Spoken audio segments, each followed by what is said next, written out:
Jake Lynn joins us from the newsroom with more on how the deal will affect the city. Jake?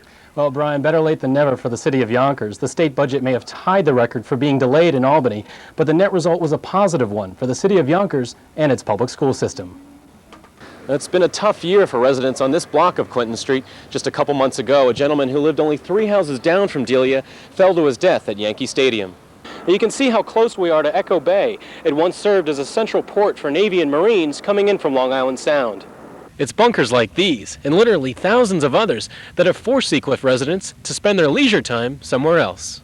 Mist and cool temperatures were no match for the die-hard fairgoers that showed up to Saturday's event. And as for the animals themselves, it was just another day at the office. The Yonkers budget now lies in the hands of the City Council Budget Committee, which plans to review it tonight. Reporting from the newsroom, I'm Jake Lynn.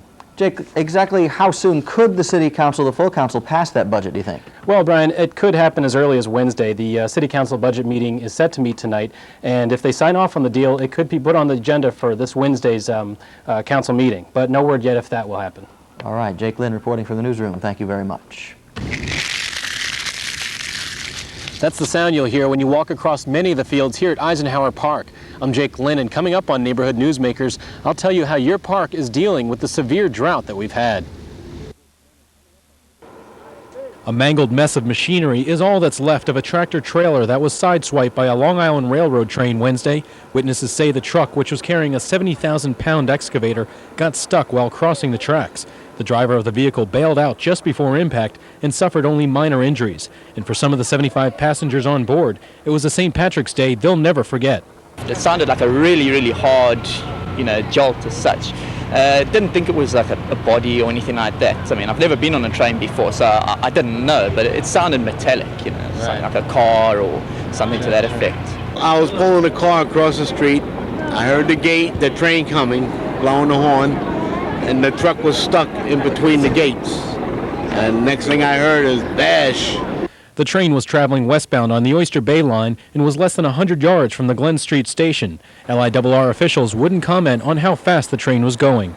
All of the circumstances surrounding the accident are under investigation.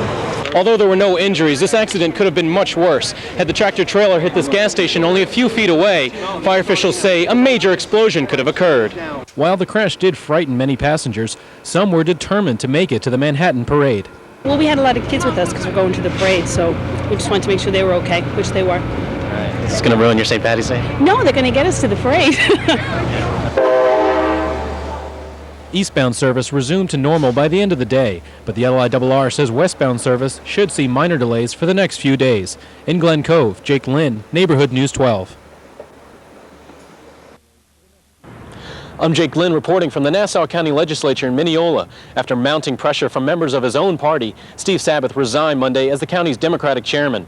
Sabath was convicted earlier this month on 6 federal charges related to his private business. And several Democratic lawmakers are calling this the right decision to make. After the Old Brookville resident was found guilty of hiding $750,000 from creditors, Sabath was forced to step down as the county elections commissioner. But he held on to the party chairman post despite calls for him to resign by various elected officials. In a letter dated Sunday, Sabath said, "I have determined that the time is right for an orderly transition in the leadership of the Nassau County Democratic Committee." And whether he was convicted or not, some say Sabath's 8 years in office was long enough. Certainly in his beginning years, Sabath did try to build a party and did strengthen the party. There was no one will take that away from him. But life is such that as the years went on, his effectiveness disappeared. The debate now centers on who will fill the spot. Assemblyman Tom DiNapoli and former Oyster Bay Town Supervisor Lou Yavoli have emerged as the 2 finalists. Either way, Jacobs believes the party's future looks bright. I feel that this is a case where we're actually holding 2 winning lottery tickets. These are 2 very decent human beings, 2 very honest individuals, 2 people that are very committed to the right ideals for a Democratic Party. Assemblyman David Siddickman echoed that statement from Albany. We will be unified behind any person who becomes a leader of the party. That's something we haven't had in a long, long time, and now we're going to have complete unity behind the man selected. Sabath won't officially step down until April 15th, and then it's up to party committee members to decide whether Yavoli or DiNapoli will get the job. Reporting from Mineola, Jake Lynn, Neighborhood News 12. First time I was together, it was Sunday. We was together like around 10 o'clock at night. Oddly, Veras never got a chance to say goodbye to his girlfriend of 2 years. Dilcia Rodriguez died Tuesday in a freak accident on the Tappan Zee Bridge. The 34-year-old Sleepy Hollow resident was on her way to work at the JCPenney in the Palisades Center in West Nyack. And those who knew Dilcia say she was determined to succeed. She was struggling, having 2 jobs. She was on her way to work. She working hard. Everybody say when people, that's nice people. But that lady, everybody know. While working.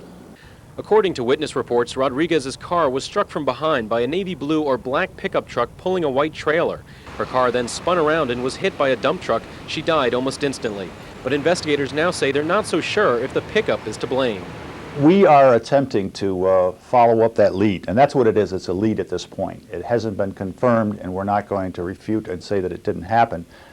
That's what we would like to build on. If anyone did see such a vehicle and could tell us about it, we very much would like to hear that. It's been a tough year for residents on this block of Clinton Street. Just a couple months ago, a gentleman who lived only 3 houses down from Delia fell to his death at Yankee Stadium. Even if police do find a suspect in the hit and run, Dilcia's boyfriend knows it won't ease the pain. I don't know what am I going to do with my life now, because I really love her. That's the only person I love in my life. In Sleepy Hollow, Jake Lynn, News 12 Westchester.